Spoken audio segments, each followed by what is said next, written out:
So, Cauchy-Euler equation is a linear differential equation. So,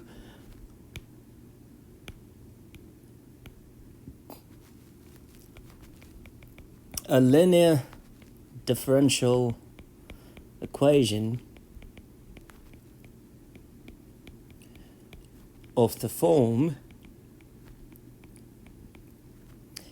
an x raised n nth derivative an minus 1 x raised n minus 1 n minus first derivative an minus 2 x raised n minus 2 n minus second derivative all the way up to a1 x raised 1, which is simply x first derivative, and a naught x raised 0 is 1, y equals g of x, is a Cauchy-Euler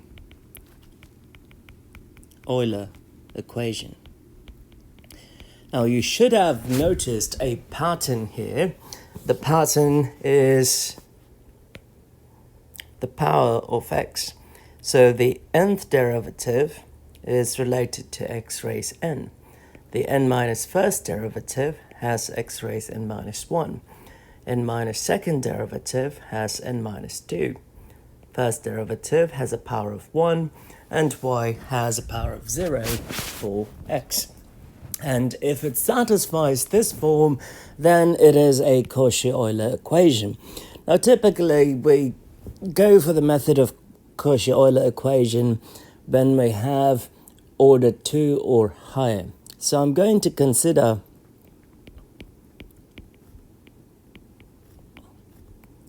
a second order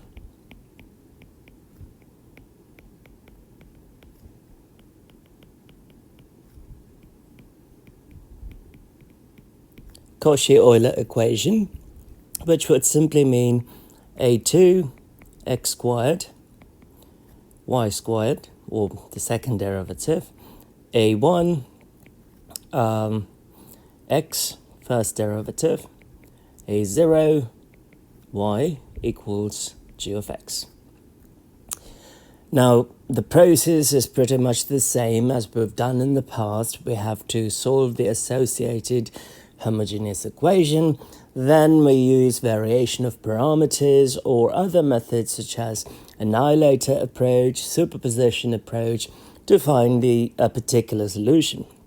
So to keep things similar to a quadratic formula, I'm going to rewrite the constants as ax squared second derivative, bx first derivative, c y equals g of x. The associated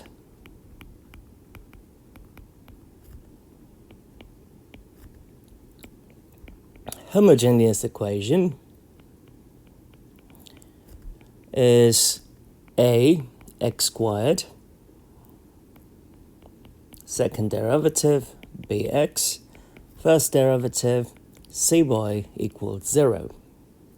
Now, if we had just a, b, and c, then we could use the previous methods such as undetermined coefficients, superposition, annihilator, one of those, to find the solution.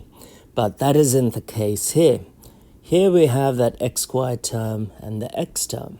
So we have to get rid of that first. So what we have is we have to rewrite this particular equation in a form that would work for us. So the idea is to use a substitution or define the solution to be of this form.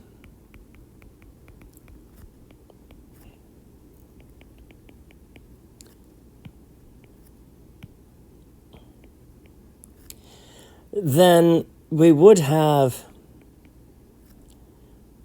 y prime to be equal to m times x raised m minus 1, and y double prime to be equal to m times m minus 1 times x raised m minus 2. So we can rewrite the expression now.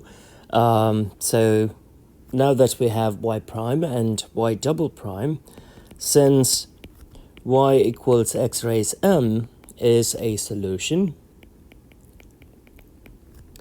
to the dE, it will satisfy ax squared y double prime bx y prime cy equals 0. So I'm just going to plug in the values that I have. So I have a m times m minus 1 x raised m minus 2 times x squared y double prime, b x times m x raised m minus 1 y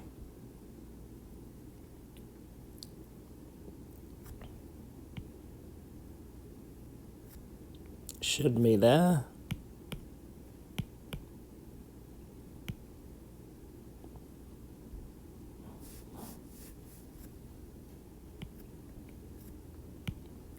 plus b x m x raised m minus 1 plus c x raised m equals 0. So we would have a m times m minus 1 x squared, I missed that term. When we combine those two, I would simply have x raised m plus bm x raised m plus c x raised m equals 0, which would give us a m times m minus 1 plus bm plus c x raised m equals 0. Now, there are only two possibilities. Either x raised m is 0 or am times m minus 1 plus bm plus c is equal to 0. Now this would be a moot point if we said x raised m equals 0, because that would imply y is equal to 0, and that is a trivial solution. And we don't want that. So we want the second part, am times m minus 1 plus bm plus c equal to 0. Now that is a quadratic equation in m, so that would become the auxiliary equation.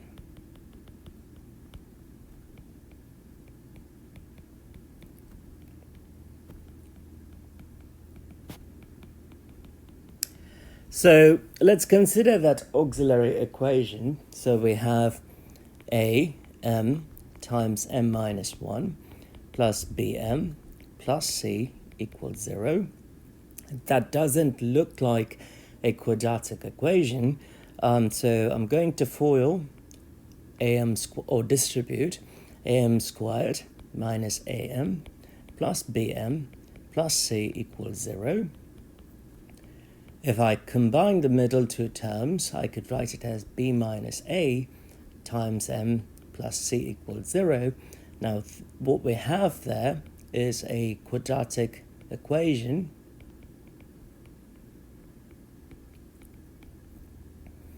in m. The coefficients are a, b minus a, and c. So, just like we've done in the past, there are three possible cases for the solution. What is case 1? A m squared plus b minus a times m plus c equals 0 has real and distinct roots m1 and m2. So in this case, the solution is y equals some constant c1 x raised m1 plus c2 x raised m2, and they would be linearly independent of each other. Now case 2, am squared plus b minus a m plus c equals 0 has real but repeating roots. In other words, m1 equals m2 equals sum m. Now, we can't simply use what we used in case 1 because we would end up having linearly dependent solutions, and that is not a proper solution for this second order differential equation. So we've got to do something here. So note, since m1 is a root, y equals c1 x raised m1 is a solution to the DE, which we know because if it's a root, then it will satisfy the differential equation. Now, under what condition would we have real repeating roots? A quadratic equation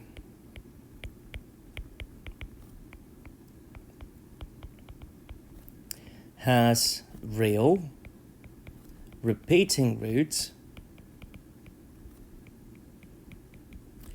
if b squared minus 4ac equals 0, for ax squared plus bx plus c equals 0. So if we have a quadratic equation, ax squared plus bx plus c equals 0, it would have real and repeating roots if b squared minus 4ac is equal to 0. In other words, that is what we call the linear discriminant. If that linear discriminant is 0, then the solution will have repeating roots. Now, we've got to do some trick here before we can get to that part, because our auxiliary equation is of the form am squared plus b minus am plus c equals 0, which would imply, if I divide by a, m squared b minus a over a, m plus c over a is equal to 0.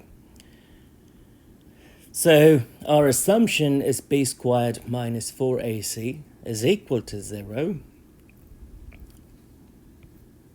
So by direct comparison,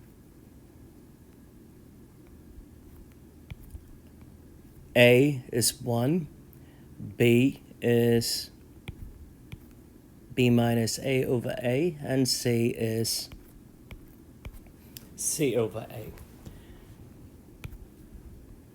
So I can plug it in and find the solution, or simply go with the fact that the root m would simply be equal to minus b plus or minus square root of b squared minus 4ac over 2a. So minus b, discriminant is 0, plus or minus 0 divided by 2a. Now, the b and the a I'm using here are in reference to the quadratic equation,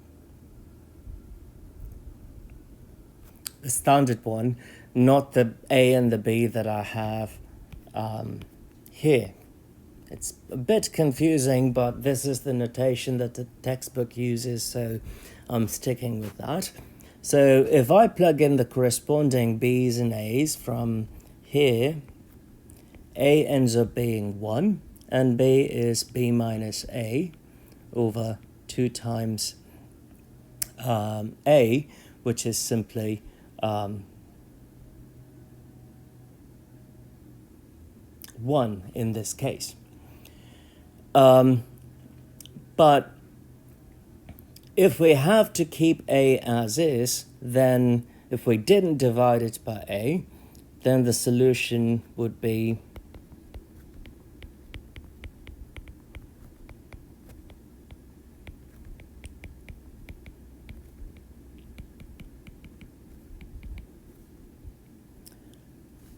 m equals minus b minus a divided by 2a. I'll call that m1, and that is the real and repeating root. So since we have a real repeating root, we know that y equals c1 e raise m1, not e raise, x raise m1 is a solution. That is a fact that we know. Now, I am going to assume that C1 is 0 for the purposes of derivation and throw that C1 in later on because things will just work out. We've seen that before, how constants will combine when solving for linear differential equations. So I'm going to assume C1 is equal to 1, which would imply y equals x raised m1 is a solution. We can use reduction of order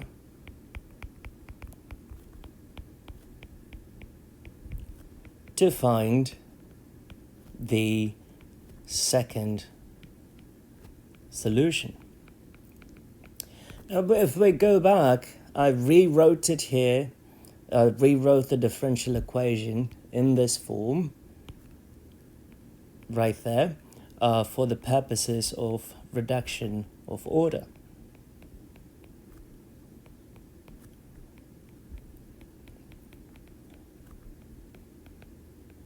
If you recall, reduction of order requires the leading coefficient to be 1.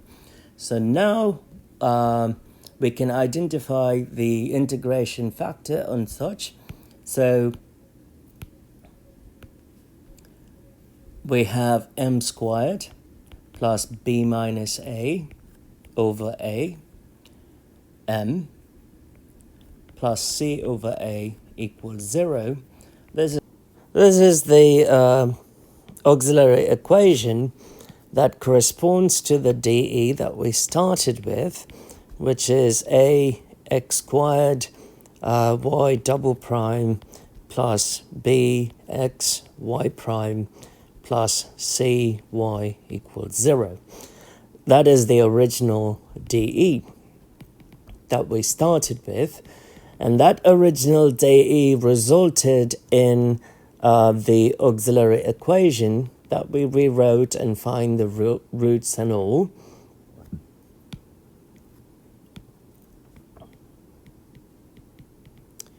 So for the purposes of reduction of order, I rewrote the auxiliary equation earlier. In a similar way, I could rewrite the equation that I have as y double prime plus bx over ax squared y prime plus cy over a x squared equals 0.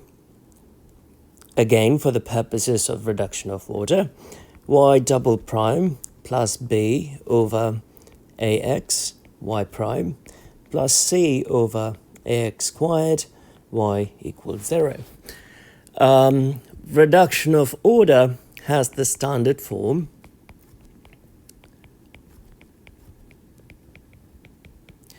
equals 0, so that is the standard form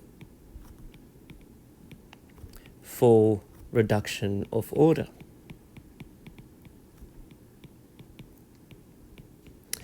This would mean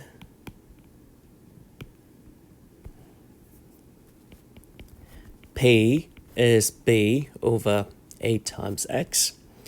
So by reduction of order,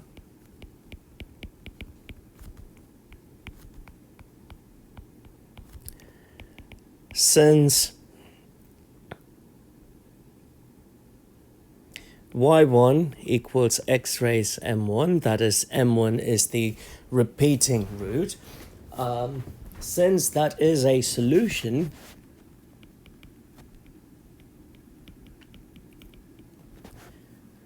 The second solution is given by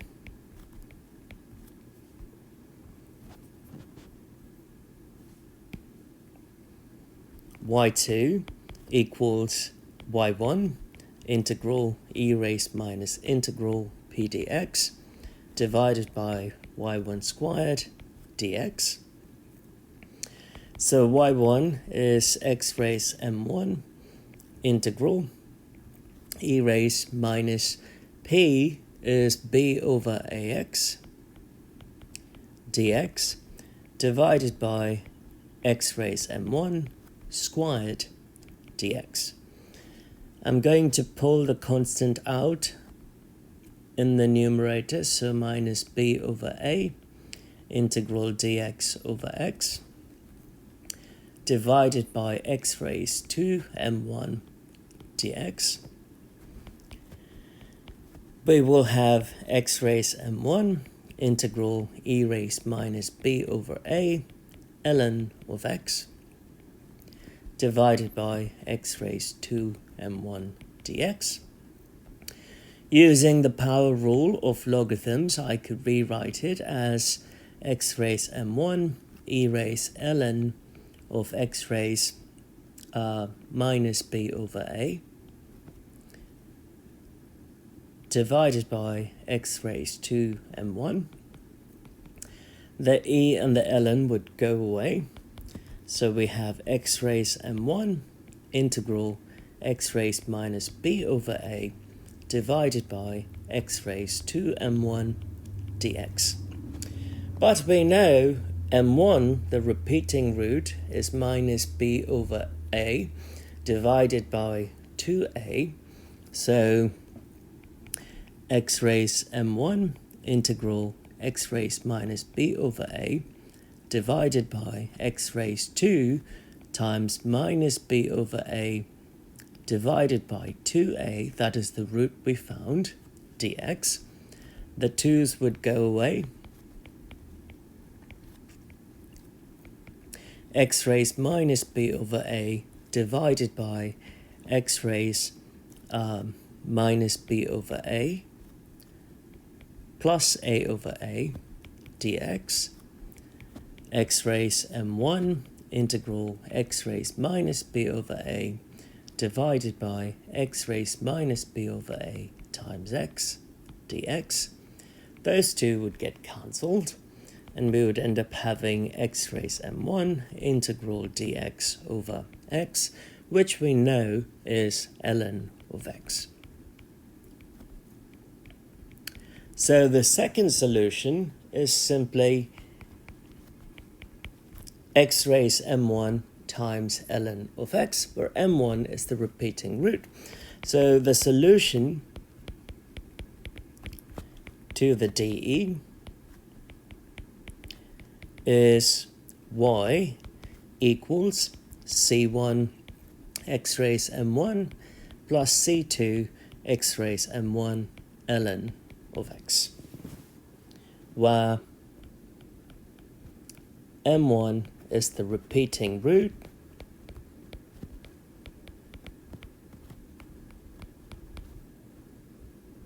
in the auxiliary equation. So that is case 2. And case 3 is the complex case,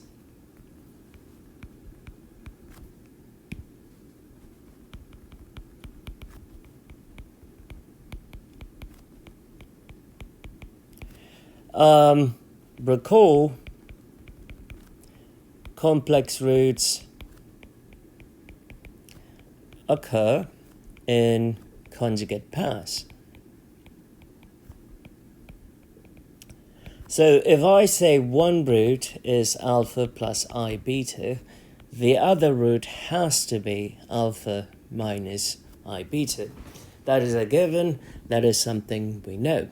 Now, those two roots are different, they are distinct. The only change is that here we have complex roots. So using case 1, the solution to the DE is y equals c1 e raised m1x.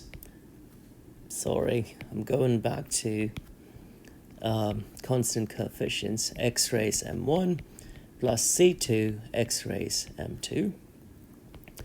So we have c1 x raised alpha plus I beta plus c2 x raised alpha minus I beta. So I could pull x raised alpha out and rewrite it as c1 x raised I beta plus c2 x raised minus I beta. Now, we don't want complex numbers in our solution, so we've got to rewrite this in some form.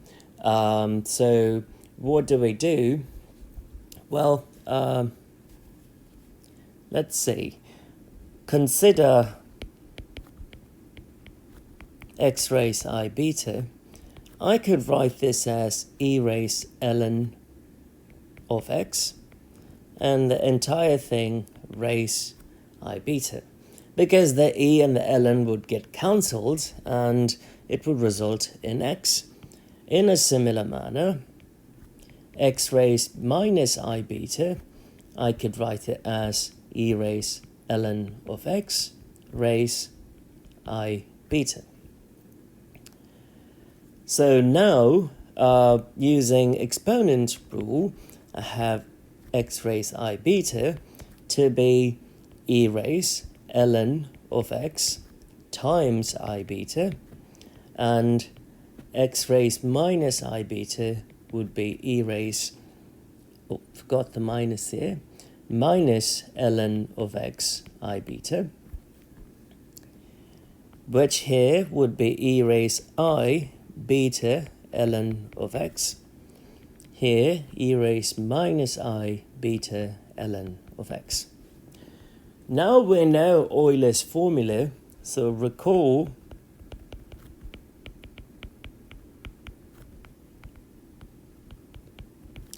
e raised I theta is cosine theta plus I sine theta.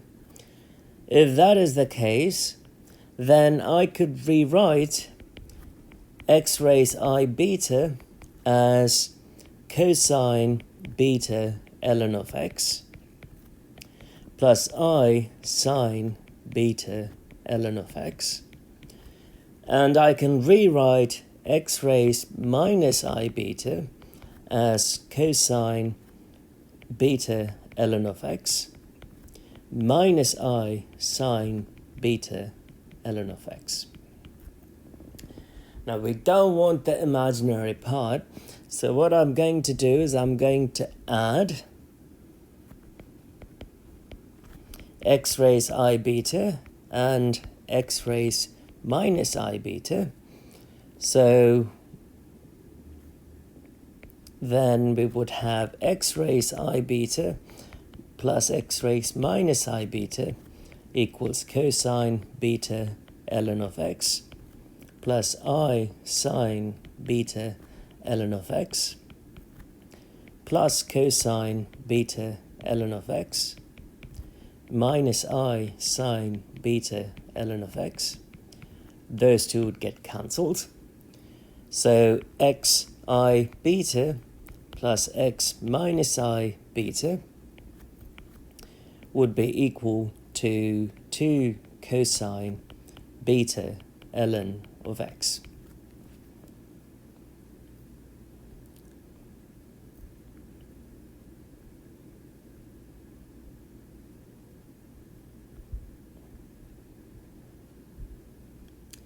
I could have done it a different way also. Let's see.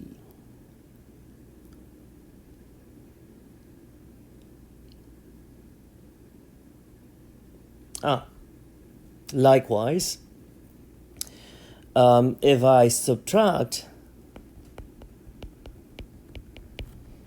x raised I beta and x raised minus I beta, we have x raised I beta minus x raised minus I beta is cosine beta ln of x plus I sine beta ln of x minus cosine beta ln of x minus I sine beta ln of x. So the cosines would get cancelled, so we would have I sine beta ln of x plus I sine beta ln of x, which would give us 2I sine beta ln of x.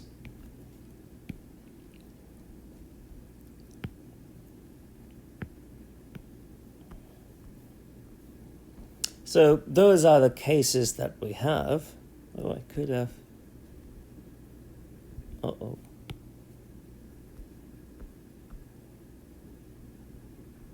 What just happened here?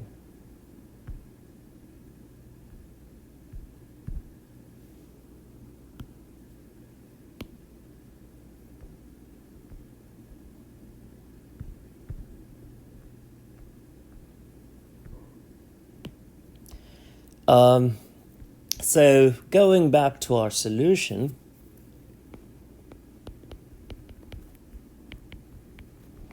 the solution for the complex roots case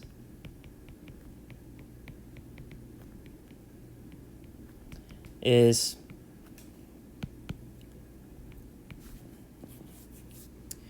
y equals x raised alpha c1 x raised I beta plus c2 x raised minus I beta. Our objective is to come up with two solutions, so the linear combination of those two solutions would result in our final solution. So if I set c1 equals 1 and c2 equals 1, we can get the first solution, x raised alpha, x raised I beta plus x raised minus I beta. But we know x raised I beta plus x raised minus I beta is 2 cosine beta ln x.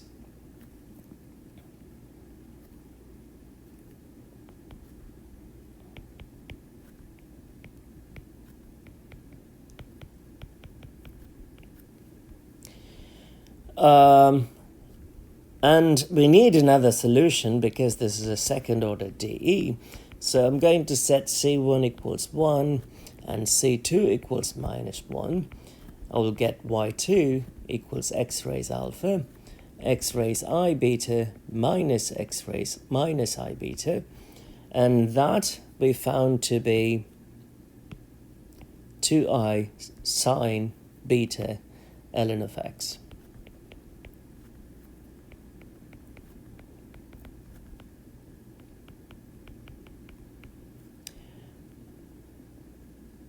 Now we have our two solutions, so the final solution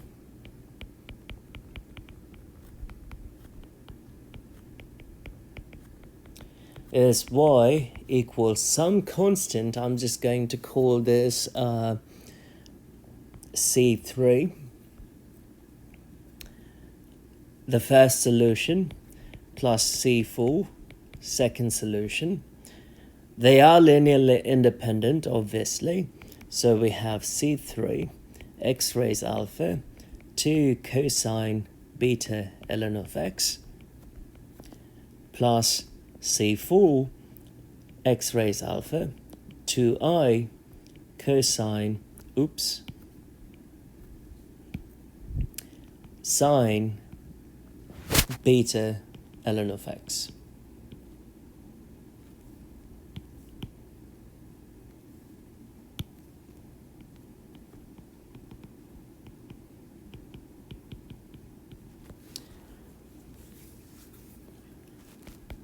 So the solution now, if I pull x raised alpha out, I have 2c3 multiplied by cosine beta ln of x plus 2i c4 sine beta ln of x. 2c3 is yet another constant. 2i c4 is yet another constant. So the final solution is x raised alpha c5 cosine beta ln of x plus c6 sine beta ln of x, where c5 and c6 are arbitrary constants. So we have found ways to solve a Cauchy-Euler equation under three different cases. Case 1 is the easiest when we have real roots, they are distinct, and it's easy to write as c1x raised m1 plus c2x raised m2. But if they have real repeating roots, we have to use reduction of order to find the second solution, and we have the solution of that form. And if we have complex conjugate roots, we have to use Euler's formula, and we get trigonometric solutions. You should see similarities between this method and the methods we have seen in the past. The homogeneous equation with constant coefficients. There, the solution was in terms of e, and we had e raised alpha, cosine beta x, and sine beta x. Here, it is in terms of x, the natural logarithm pops in. So if you think about algebra, there is a way to make a proper substitution to change a Cauchy-Euler equation into a regular DE, homogeneous or non-homogeneous, and we can find a solution that way also. When I do the examples, I'll demonstrate that later. Here is our first example on Cauchy-Euler equation. The first goal is to rewrite the differential equation properly so that we can identify the auxiliary equation. So the first derivative is missing, so I can write this as x squared y double prime plus 0 y prime minus 2y equals 0. Now I could get the constants. The constants are the constant of the x squared term is a. In this problem it is 1. The constant for the y prime term is b. It is 0. And c is minus 2. And we know the auxiliary equation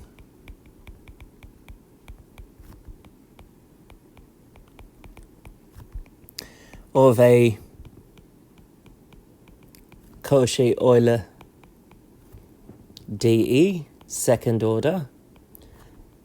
This problem, it is homogeneous, so nothing to worry about here, is simply a m times m minus 1. Well, perhaps we could use the reduced form.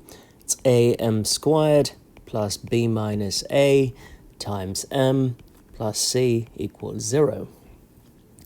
Since we have the constants, we can plug those in.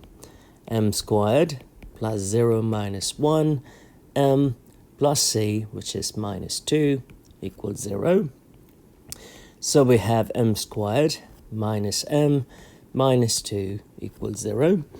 We could factor this. We could factor this as m minus 2 times m plus 1 equals 0. This would mean m minus 2 is 0, m plus 1 is 0. So the first root is 2. The second root is negative 1. Roots are real and distinct.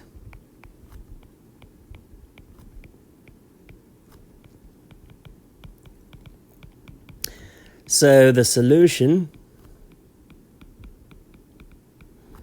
is y c1 x raised m1 plus c2 x raised m2.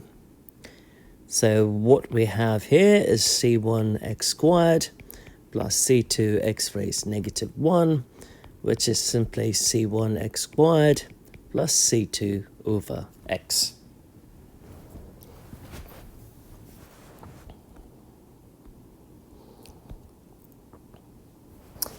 So again, here we have a second order Cauchy-Euler equation. How do we support it? X squared term, second derivative, x term, first derivative, constant term for y. So the corresponding, the constants a, b, c is what we need to find first. So a in this case is 1, b is 1, and c is 4. So the auxiliary equation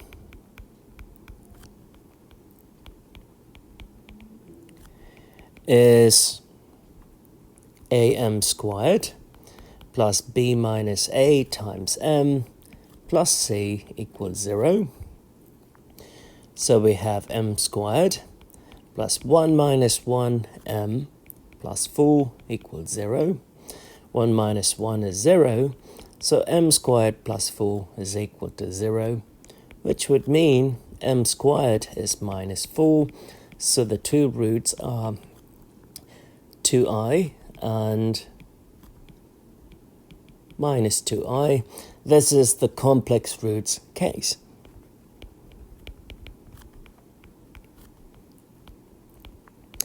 Since the roots are complex, we need to find alpha and beta. Alpha is 0, beta is 2. So the solution is y equals x raised alpha, c1 cosine beta ln of x, plus c2 sine beta ln of x,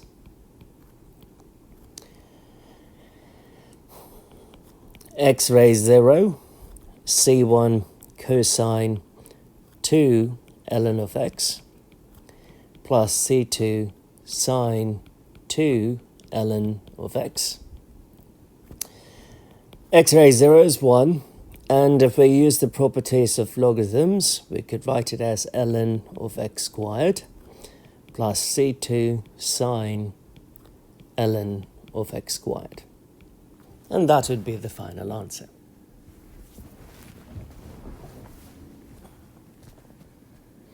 So once we recognize the constants, Cauchy-Euler equations are pretty straightforward for the non-homogeneous case. When we move on to the, for the homogeneous case. When we move on to the non-homogeneous case is when we have to do extra work. So again, let's spot the constants here. A is 1, the leading coefficient. B is 5, and C is 4. So the auxiliary equation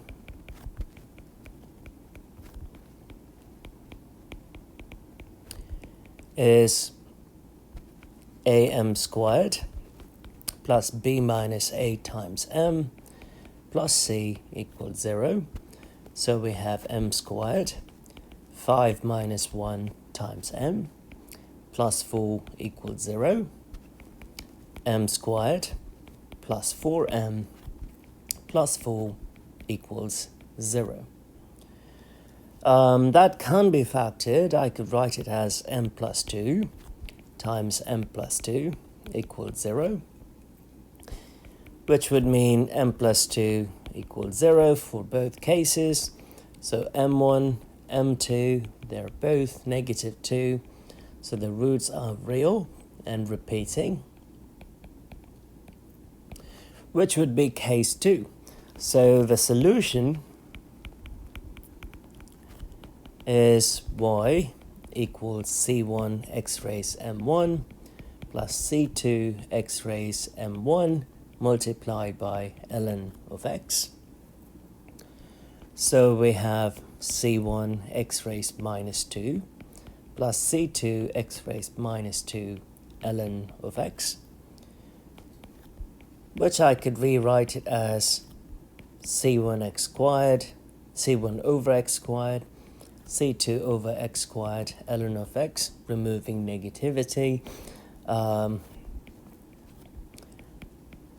If I pull the constants, if I get the common denominator, I can write it that way, and that will be the solution.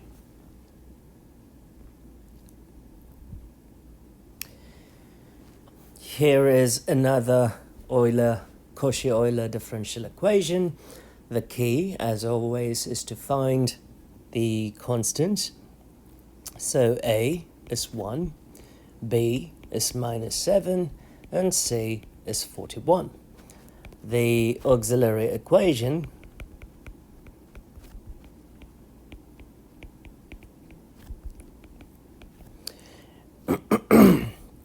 is am squared plus b minus a times m plus c equals 0. A is 1, so 1 squared minus 7 minus 1 times m plus 41 equals 0.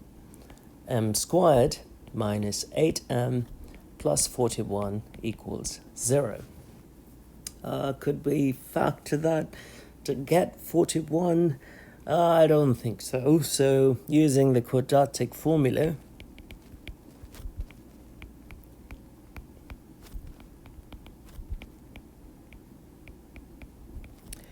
m is minus b plus or minus b squared minus 4 times a times c divided by 2a, 8 plus or minus square root of 64 minus 164 divided by 2, 8 plus or minus square root of minus 100 divided by 2, 8 plus or minus 10i divided by 2, we have 4 plus or minus 5i. So these are complex conjugate roots, and we have alpha to be 4, beta is 5.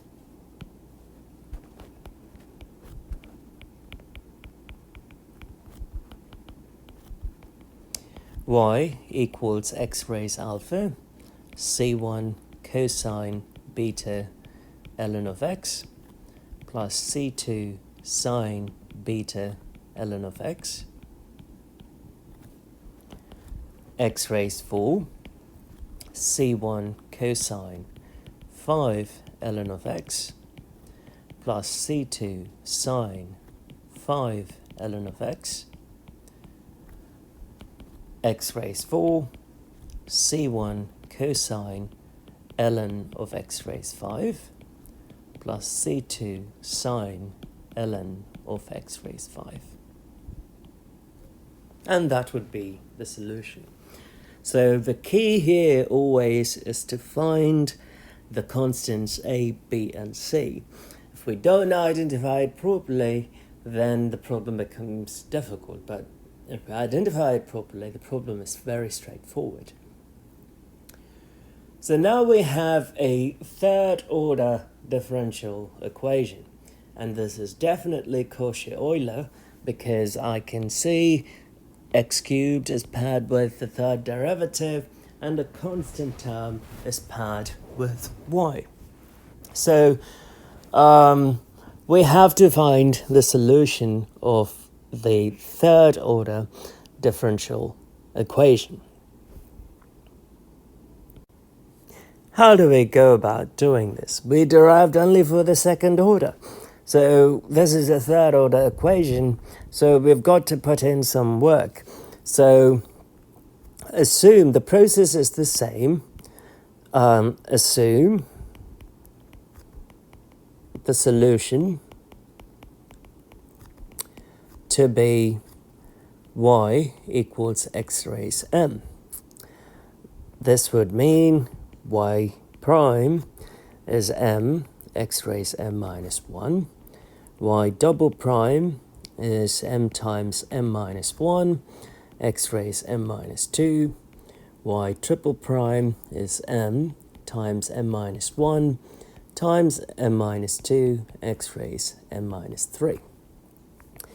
Plug in y triple prime and y in the given dE.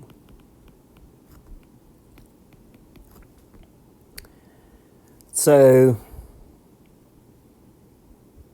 x cubed times x raised m minus 3 times m minus 1 times m minus 2 minus 6 x raised m equals 0. The first term would reduce to x raised m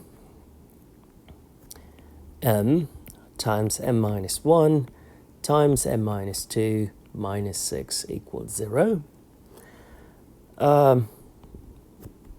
Pulling x raised m out. This would simply mean m times m minus 1 times m minus 2 minus 6 is equal to 0. If we FOIL, we would have m squared minus 3m plus 2 minus 6 equals 0. M cubed minus 3m squared plus 2m minus 6 equals 0. We can easily factor this. So what we have here is the auxiliary equation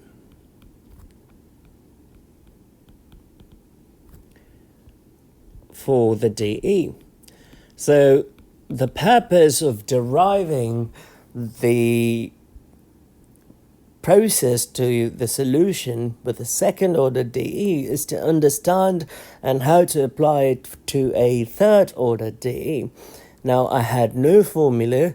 I didn't memorize anything. I simply assumed a solution y equals x raised m, put it through the process, and I ended up getting the auxiliary equation.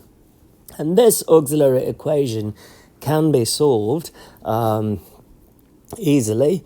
So if I factor m squared out of the first term, I have m minus 3.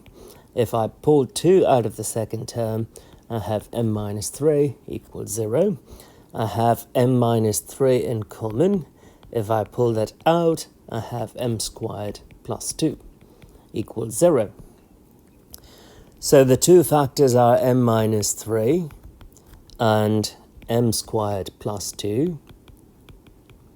And I set them equal to 0. So the first root is 3.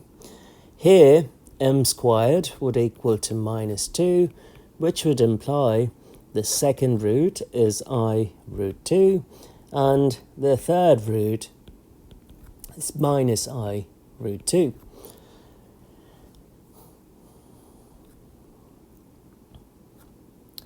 So alpha is 0 and beta is root 2. So the solution to the dE is y equals c1 x raised m1, which is 3. Now the second two roots, or the other two roots, are complex, so they must have the form x raised alpha multiplied by cosine beta ln of x plus sine beta ln of x. Alpha is 0, root 2 ln of x plus sine root 2 ln of x. I don't see a reason to move that root 2 to the power, so I'm just going to leave it as is, root 2 ln of x plus sine root 2 ln of x. And that would be our solution. We could use the same process to solve higher order DEs, fifth order, sixth order, and so on. So now we move on to a non-homogeneous equation. So the right-hand side is not 0. And we have variation of parameters to help us solve the non-homogeneous part and get the particular solution. So first step is to start with the associated homogeneous equation.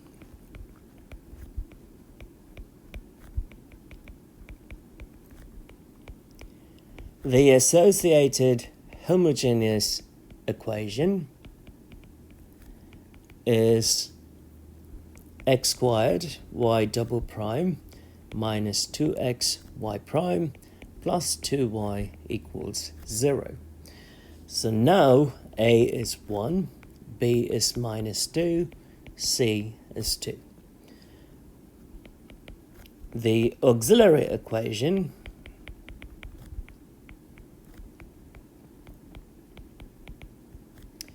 is a m squared plus b minus a times m plus c equals 0, which would give us m squared minus 2 minus 1m plus 2 equals 0, m squared minus 3m plus 2 equals 0, and that auxiliary equation can be solved directly by factoring. So m minus 1 times m minus 2 equals 0, which would imply m minus 1 equals 0 and m minus 2 equals 0. So the first root is 1 and the second root is 2. The roots are real and distinct. Therefore, the solution to the homogeneous DE is y equals c1 x raised m1 plus c2 x raised m2, which would give us c1 x raised 1, c2 x raised 2. So y is c1x plus c2x squared, which I could write it as x times c1 plus c2x.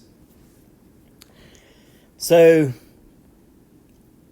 now we have the non-homogeneous part, which is g of x, and we've got to use variation of parameters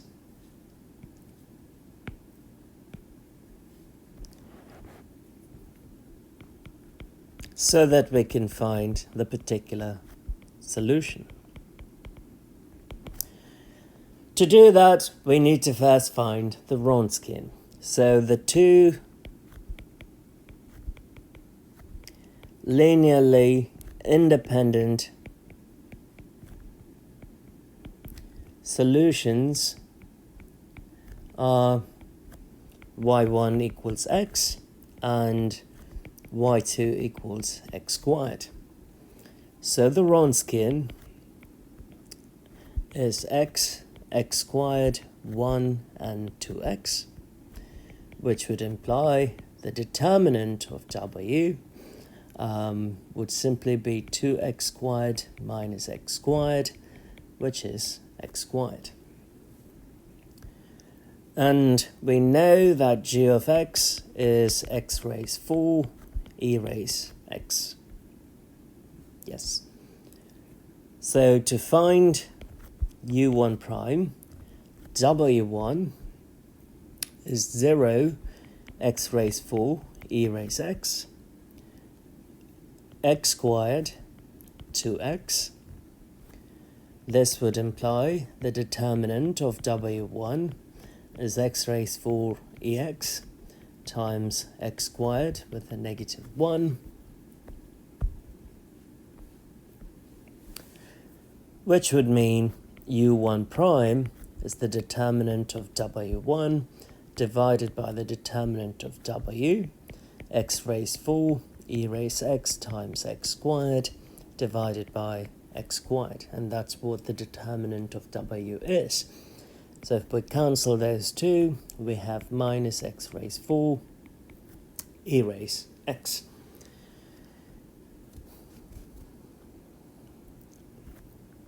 W2 is x 1 0 x raised 4 e raised x, which would imply the determinant of W2 is x raised 5 e raised x. U2 prime would simply be W2 determinant divided by the determinant of W, which would give us x raised 5 e raised x divided by x squared. We end up getting x cubed e raised x. So we have to find u1.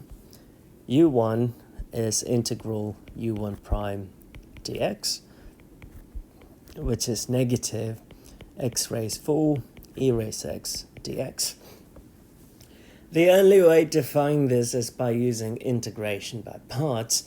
I'm going to go with the tabular approach because this is going to be easier. So tabular approach.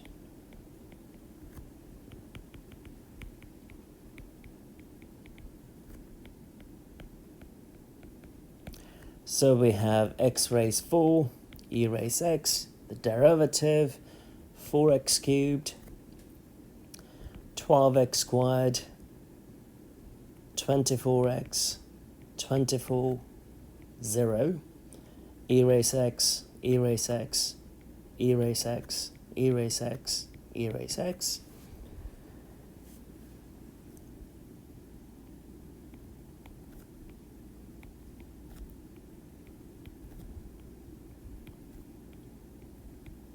So the signs would be plus, minus, plus, minus, plus.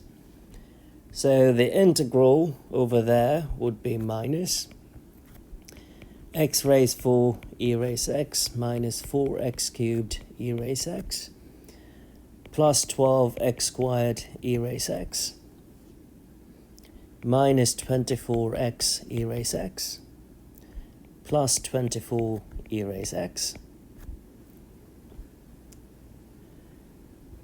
And u2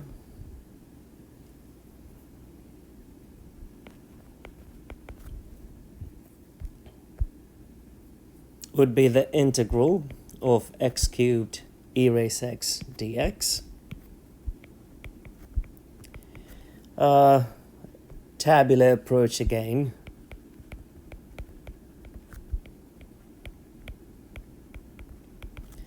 X cubed e raised x u and dv, 3x squared, 6x,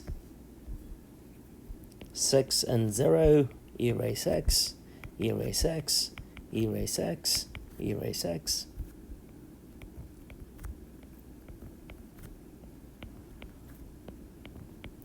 Sine plus, minus, plus, minus.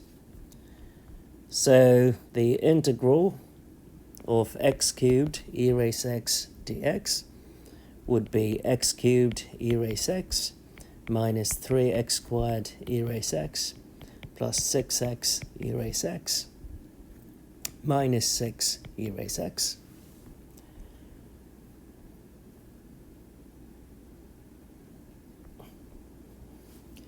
So the two solutions are y1 equals x and y2 equals x squared. Therefore, the particular solution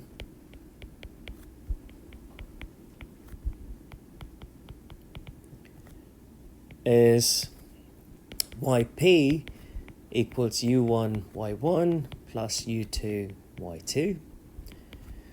u1 minus x raised 4 e raised x minus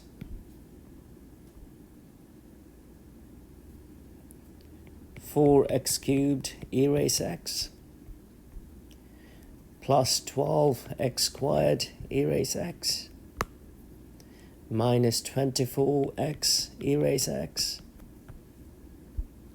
plus 24 e raised x multiplied by y1, which is x,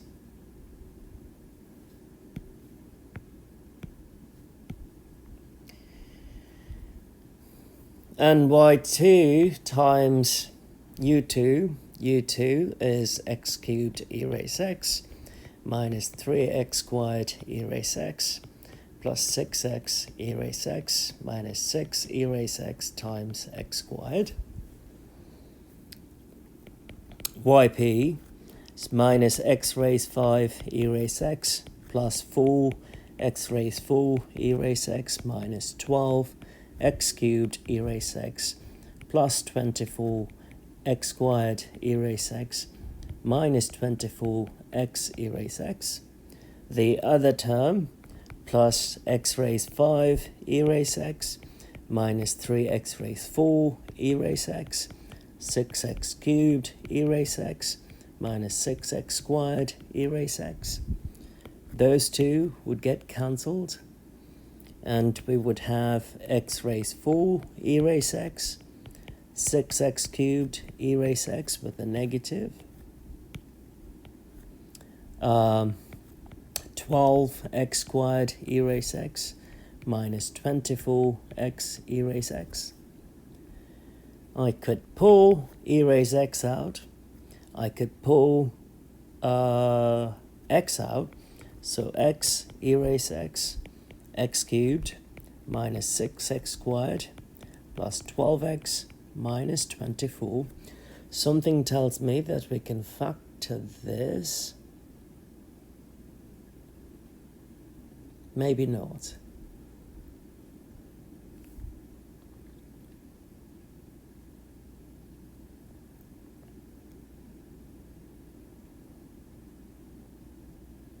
No, we can't. So we'll just leave it as is. So the solution to the DE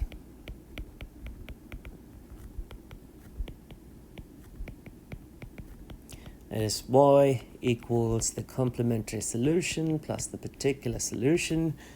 The complementary solution is c1x plus c2x squared. The particular solution is x e raised x cubed minus 6x squared plus 12x minus 24. We have an x in common, so if I pull that out, I can write it as c1 plus c2x plus e raised x times x cubed minus 6x squared plus 12x minus 24, and that would be it.